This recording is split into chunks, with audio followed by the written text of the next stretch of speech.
Nobody hit me because, we started with bad weather at the beginning of the term. So, but it feels like we just started yesterday, so time is really, really flying. I want to just say three things, and then we're going to get to kind of the topic at hand, which is around the budget and budget planning and where we are so far.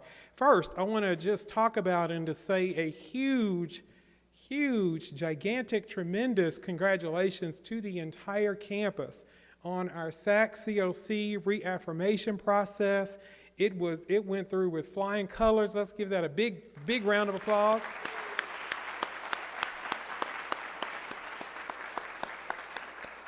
And I want to say a special recognition to Provost Phil Acree-Cavalier, to Dr. Stephanie Kolich, Patty Flowers, to Dr. Anderson Starling, to the entire SAC-COC Reaffirmation Committee. If you served on that committee, will you please stand and allow us to acknowledge you?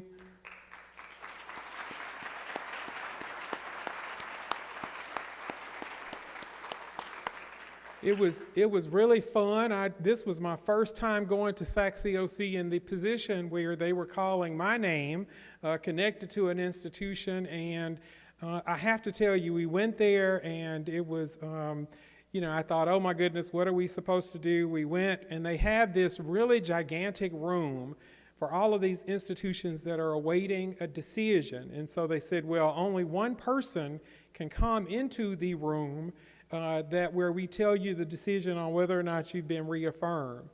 So guess who that one person was? Yeah. So we were, as a group, all standing in the gigantic room waiting on them to call our name and to call our number. Our VP came and got me, and the entire group came out with me because I know they were going to be standing right outside that door. And before we even got out of the large room, our VP said, there is no need to take you to the smaller room. You have passed with flying colors. There is no need for you to know additional monitoring reports, nothing at all. You should receive a letter very soon. So I am excited. I was really, really excited about that news and the tremendous work that's happened. That's a big, huge accomplishment. One more time, y'all, come on.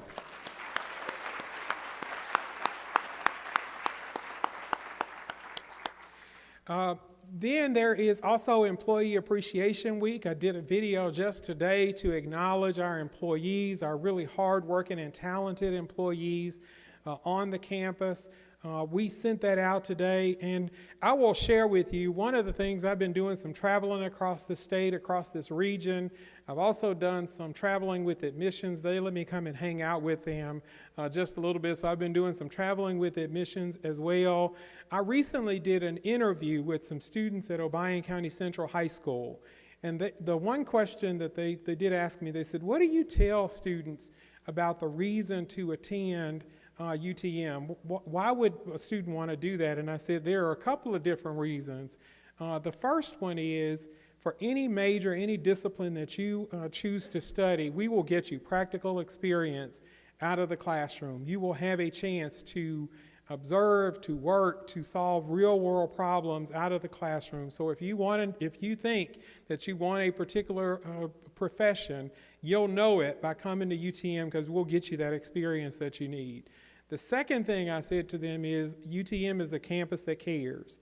You will walk around this campus and you will see folks who genuinely care about your success, care about you as a person, and want to see you succeed. I've seen so many folks stand in the gap for our students, and I'm so appreciative of you and the work that you do. And so to be a part of this campus, I'm thrilled. Thank you for what you do as campus leaders, as folks who work on this campus, for your dedication, your loyalty, and trust in the process to make sure that we're doing what we need to do for students. So thank you. Thank you very, very much. We are going to have a reception to celebrate both of those, major milestones right after this meeting. So if you will join us just in the lobby, you'll be able to enjoy and participate in the session this afternoon. So I hope you will be able to do that for a little while. The third thing I want to just kind of talk about before we get down to business is the Student Government Association has challenged the faculty and staff to a basketball game. They've challenged us to a basketball game. So it's going to be on April the 3rd at 6 p.m. in the Elam Center. So far, I've only got one volunteer.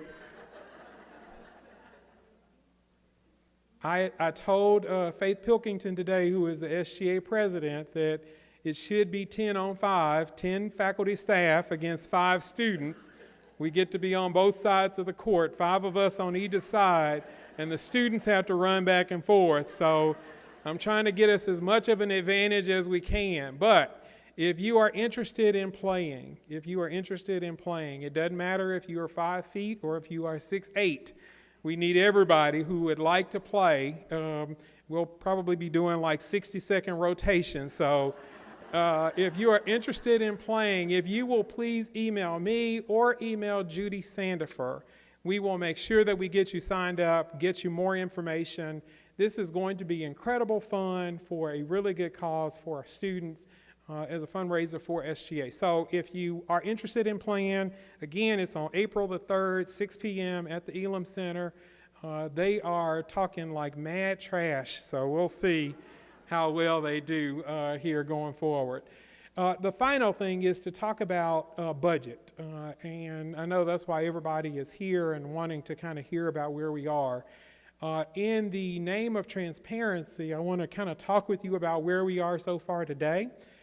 This is a forever evolving, it feels like every day evolving process. I have been accustomed to talking about and dealing with budget very early, starting almost in October of the prior year, starting to talk about budget. And so I pinged Petra and pinged the cabinet to say, gosh, can we start talking about where we are and what's happening with our budget and what we can expect?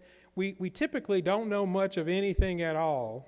In fact, the governor just outlined his budget on February 6th, and so we don't typically know a whole lot about the budget process, but we can begin to make some assumptions about where we are, what we're doing, how much we think we're going to have, early enrollment projection information that's there, and so we started to do that very, very early.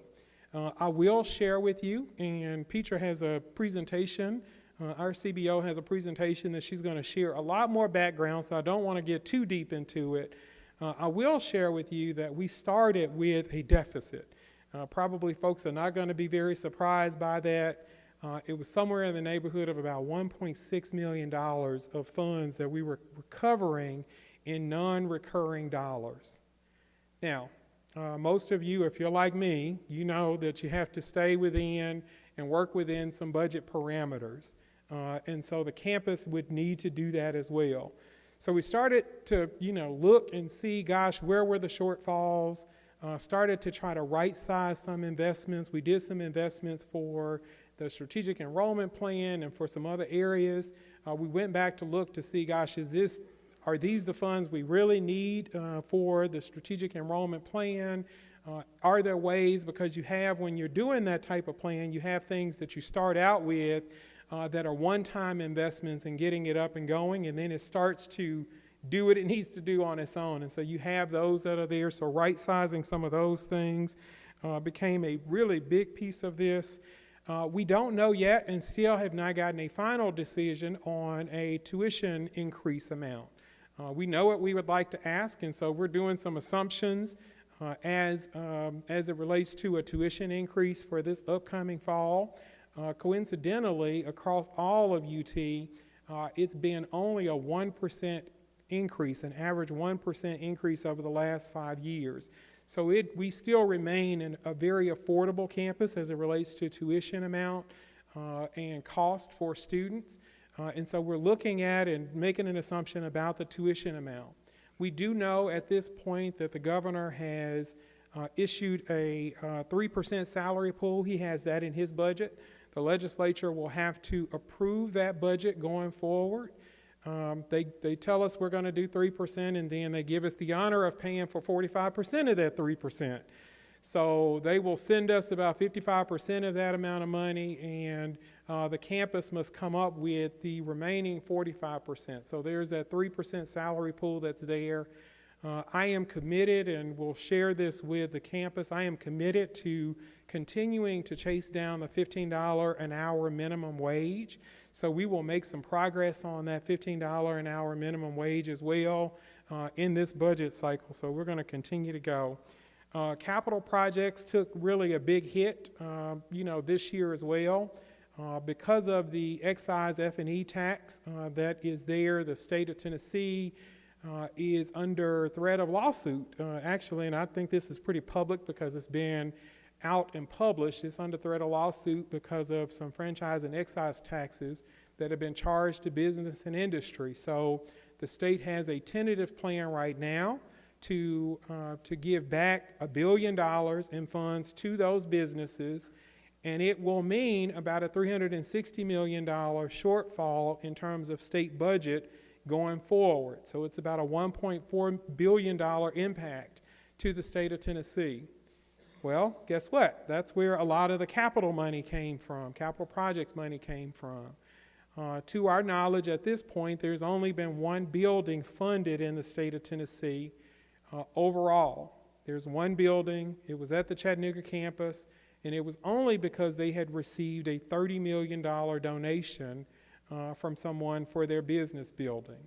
UTM was number 4 on the UT priority list for this year. We were hoping that they would get to the top 3 that were on the list so that we could be number 1 going forward. Our business and global affairs building is there, and I continue to fight and continue to try to call in as many promises as I can to try to get that up on the priority list. We have done an excellent job. Our advancement folks and Dean and others have done an excellent job in securing the matching funds for that building. So we'll see how that goes and see how this unfolds for the state of Tennessee going forward. We did get money for the Hall Moody Phase 2, so we are working on Phase 1. I think it was musical chairs on purpose. I think Peter did that to me on purpose. As soon as I figured out my way, everybody moved around.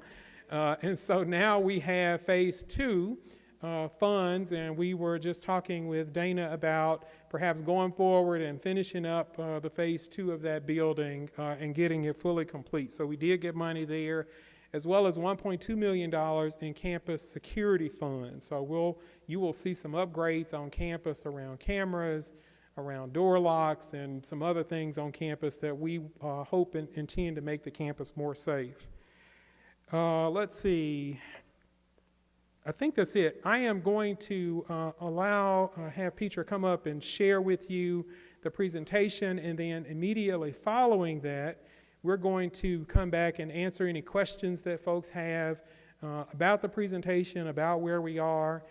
All of the cabinet members are here as well, so if you have questions, we would encourage you to come and to ask those questions and let us try to tell you as much as we know. So give Peter a hand.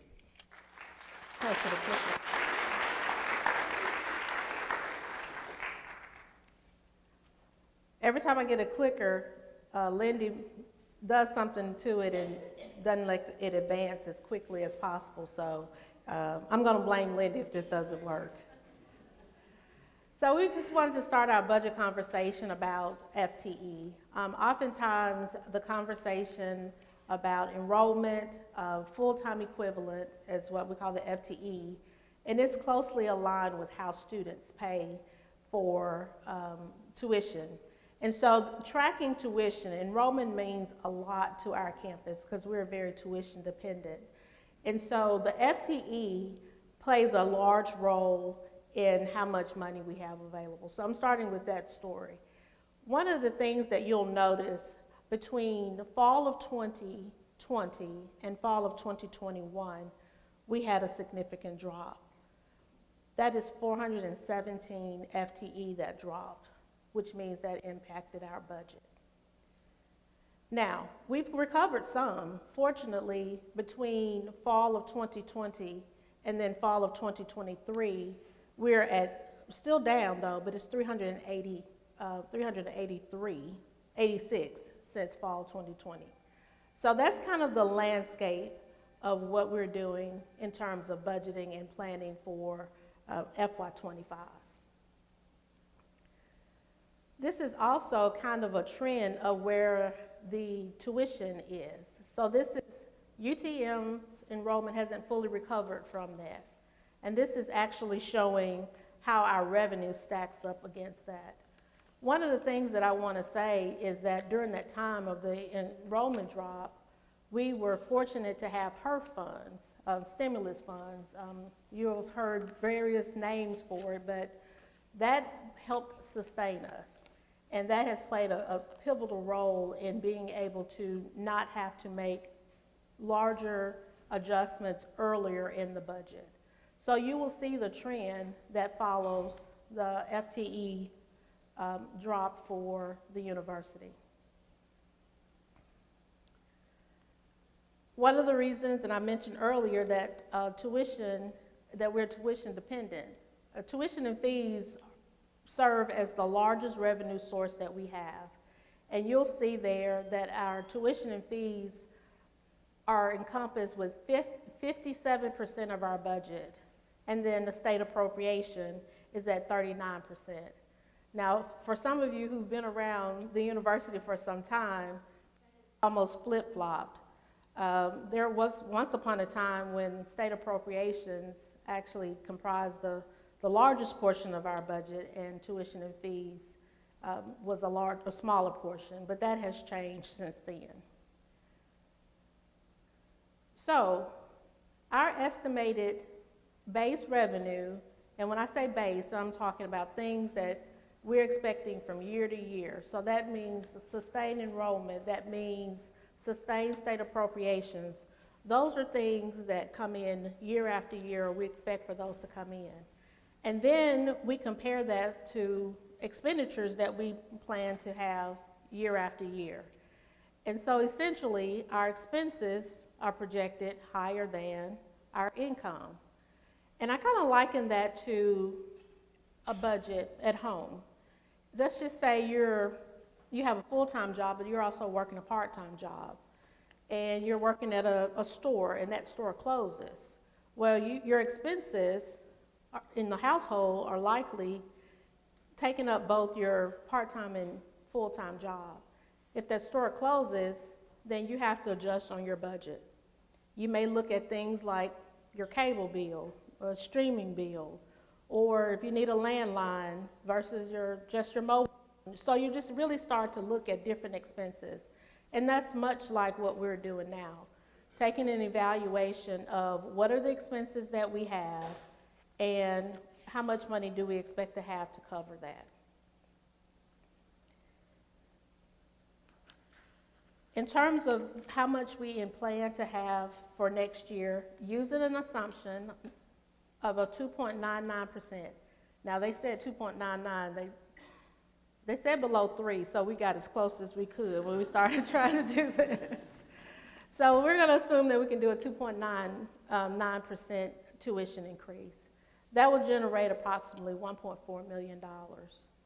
We have about $2.5 million coming in for state appropriations. That would include our funding formula, which is about $870,000, and the remainder of it is for the 55% of the salary pool, along with health insurance premiums.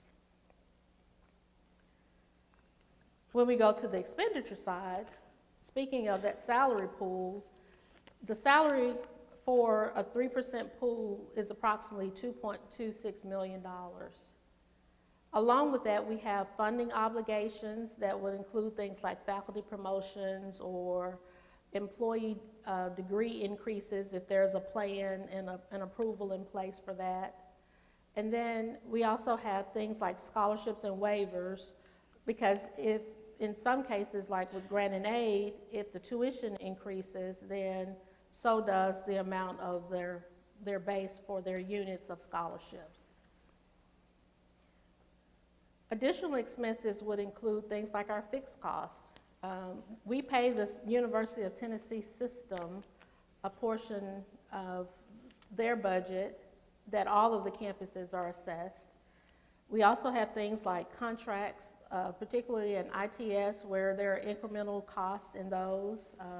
Thanks to Amy, we just learned about an increase for Oracle That's pretty significant. But it also means things like bringing on the Latimer Smith building. When you have a new building, you're going to have new IT costs, you're going to have new maintenance costs, you're going to have any type of expense that it takes to run a building, you'll have that. So we're allowing some money for that. Our athletic officials, we learned that every year that's driven by the OVC. So the OVC will say how much are our athletic officials. Utilities are expected to increase, as well as property insurance. Again, with bringing on a building that size, our property insurance will also increase with the Latimer Smith building coming on. A decision was made some time ago when we went through the strategic enrollment plan that each year there was a plan of how their programs would need to be supported and how that would happen. So the strategic enrollment plan investment is estimated to be $1.3 million for next year. And that again will be recurring dollars. There has been some funding already given to the different units on a non-recurring basis, but this will be something to set that more permanently in place. We also have some positions that were funded through other sources that will now have to be institutionalized, and that's about $500,000. So if you we're ticking through the numbers, and our math professor, Steve Elliott, probably already calculated this, but if you look at their revenue sources, we're at $3.95 million, and then our expenditure allocations are about $4.8 million. So that leaves us shy of what we need with revenue, which would cause us to have a target for reallocation. And that's roughly $800,000. So that is really the target that we're using in terms of planning for this year. We've decided to allocate, how does that target happen? All of the units will participate in some form of, assuming that we're able to get the 2.99% increase, then each of the units would have some form of reallocation that will need to occur to support the things that have already been outlined. And so this is just outlining how much those targets are by unit. As you'll see, there's a percentage of the education and general budget, or we often call it the E&G budget, how much of the budget, overall budget, those units represent. And you clearly can run down the line very easily and see academic affairs is the most significant part, as it should be because we're an institution of higher education. It's at 67.79%. We're still fine-tuning the budget. We're learning more things about our needs, potential revenue sources, other expenses that we may have, still evaluating the things that are needed in terms of expenses and seeing what we can handle without the reallocation being as large as it is. But this is just where we are with our budget planning, and just wanted to share with you and let you ask questions if you have any. So with that said, we'll open it up for questions. I will ask folks to come to the front to the mic so that it can be heard. I think we are live streaming this as well. Two things I would add to what Petra mentioned to you. First, 39% allocation from the state is still extremely good. It is something that we are thankful for. There are many, many states, even within this region, who are operating with much less. And so shout out to our state legislators, if any of them are here, just so you hear me say that. It is a significant amount for us to be able to have that 39% that's there. The other piece of this that is incredibly good news, and I want to continue to emphasize this because I think it is the most important piece of the puzzle for us, and it is around enrollment. For every 100 additional students that we have enrolled on the campus, it represents about $500,000 to the campus.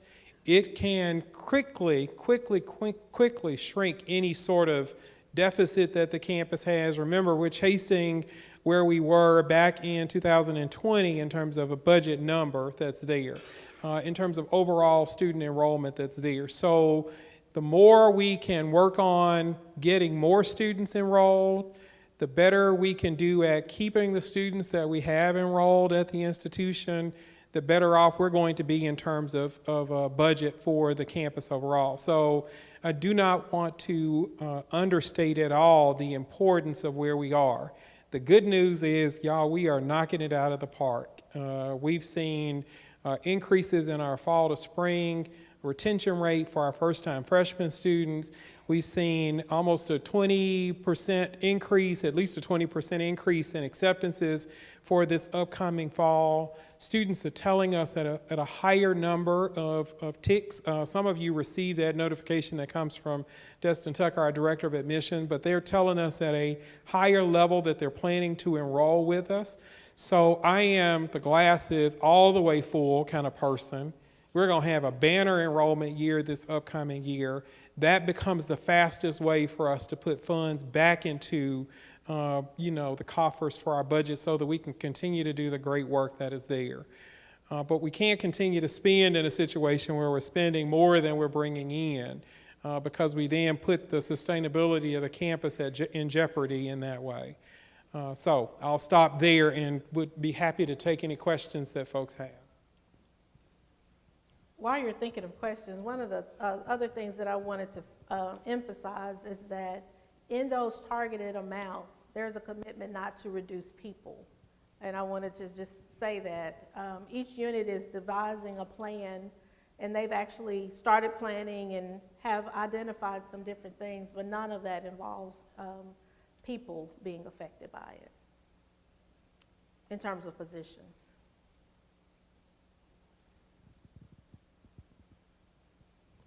Any questions? You're all Is everybody awake? Get you to step to the mic over here, just so they can hear you from online.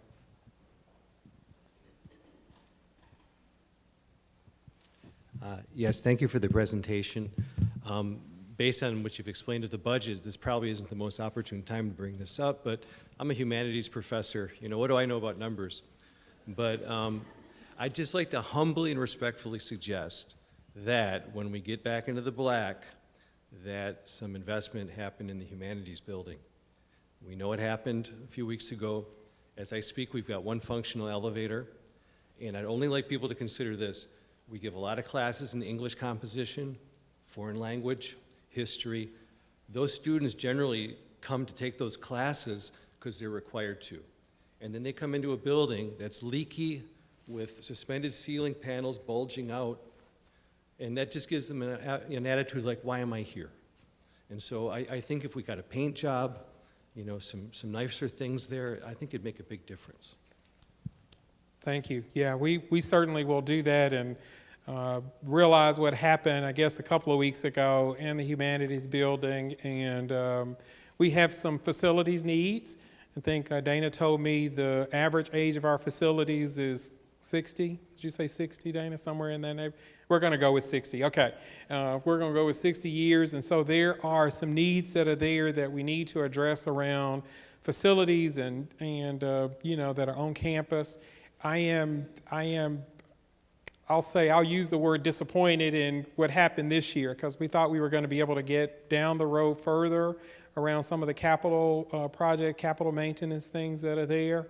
And it doesn't look like it's going to happen. Now, the legislature will have to go. They're in session right now. They are deliberating what's on the governor's budget, and we'll get some final numbers and information about what happened. So it's not all resolved and not all done, but it doesn't look like we're going to get a whole lot in terms of additional capital money. So I hear you, yes.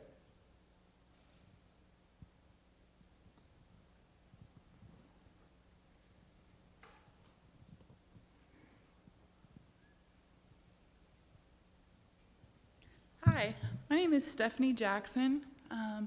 I have a 2-year-old little girl over at the daycare center, and I know that there are some other staff members here that have kids there as well.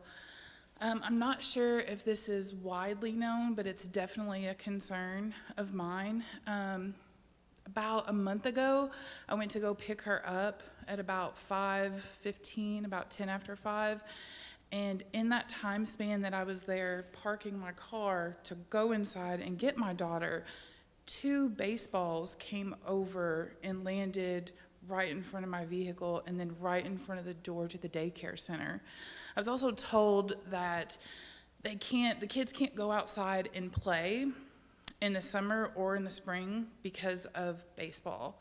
I didn't know if there had been any attention given to maybe putting up some kind of a net or something added to the budget in that effect so that our kids can play safely and so that we can get them in and out of the building safely without baseballs coming at us. So some attention has been given to that, and this has been brought to our attention by several people in the leadership with, the dean and the chair of department. We had a consultant come out and give us some options about what we can do at the daycare center to help with that. I know one of the things that athletics does is they have a net that they try to put up when they're practicing, but it's the actual games and scrimmages is when that net can stay up. And so what we're trying to do is explore what we can put up and erect there and determine what we can actually invest there or look at a longer-term plan about where the child care center is located. That has, because of technology of bats, and Kurt to correct me if I'm wrong, they're able to hit farther. And so that's one of the reasons why it's reaching the daycare center now. We haven't found a net high enough to block some of that's what Petra's trying to say. Right, and so we are aware and we're exploring options for that, and we hope to have a resolution soon for that, so you're welcome. I know how you are about your babies. I know how I am about mine.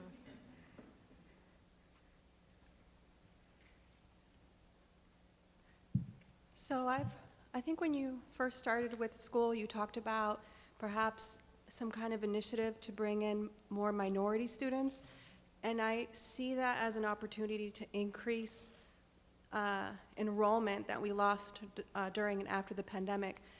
And I know that I do work with the Latino group, the Latino Student Association, and the students there, we could all go out. Ideas we have are going to high schools, even middle schools, churches. Latino people are typically Catholic, and reaching out to families where the parents didn't do higher education and perhaps don't see the value in it. There's a language barrier there we could help with. The Black Student Association, we would like to partner with them, target Black students to come out, and that could help us with our leaky roof situation and the humanities and the baseballs flying. So I think that would be a great initiative to actually start, and even if it got us 100 students extra a year, that would be, what would you say, $1 million? Yeah. But so yes, I have visited, I can't even count the number of schools with admissions and many of them without admissions, trying to get in to talk with students and to recruit them. I used to be on the board with the Public Ed Foundation in Chattanooga, and the person who was over student success and access there sent me a message last week, an email message, and said, we would like to fill a bus full of students to come over from Chattanooga. Will you help us by funding the bus? And I'm thinking 57 students coming all the way over to West Tennessee, you're gonna just bring them here and it'll cost me about $2,000 to get them here, and we can talk about all the good stuff. Because I think if they come to campus, we can get them, right? I mean, I think if they get here and they see us and see the love, we can get them. And so absolutely, anything that we can do to increase the numbers of students who are thinking about enrolling, who are continuing to remain on this campus, that's exactly what we want to do. And I will just say this publicly, and part of this is because I have an enrollment management background. It is not solely the responsibility of the admissions office and the folks who work in student success to do the recruiting and retention of students who are enrolled. Every single person has a role to play in that. And so we need everybody's best energy toward creating an experience that students will want to be here, that they will want to come back, and that they will tell all of their friends and all of their relatives so that they want to come to school here, right? So, we are working, the plan as much as we can. I will say too, we have a fantastic enrollment management plan. It is a phenomenal plan that you have to give it time to work its magic and to work through it. But we have some really talented folks that are working through it, and it's a great plan. And I have hope that it's going to, increase dividends like we're already starting to see for this upcoming fall term. We're going to have increase, y'all. I can feel it.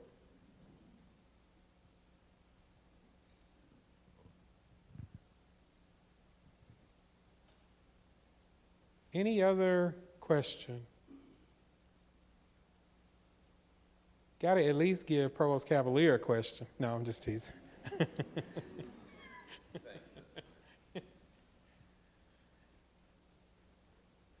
Okay.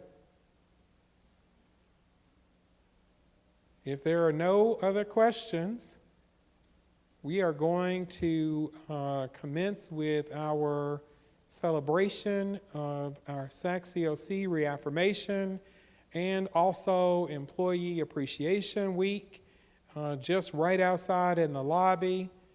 Please join us. Don't leave all those cookies and punch and that kind of stuff for me. So please join us, and thank you for being here. Thank you for engaging. What I promised when I first came is transparency, and so this is an effort in transparency with you around where we are.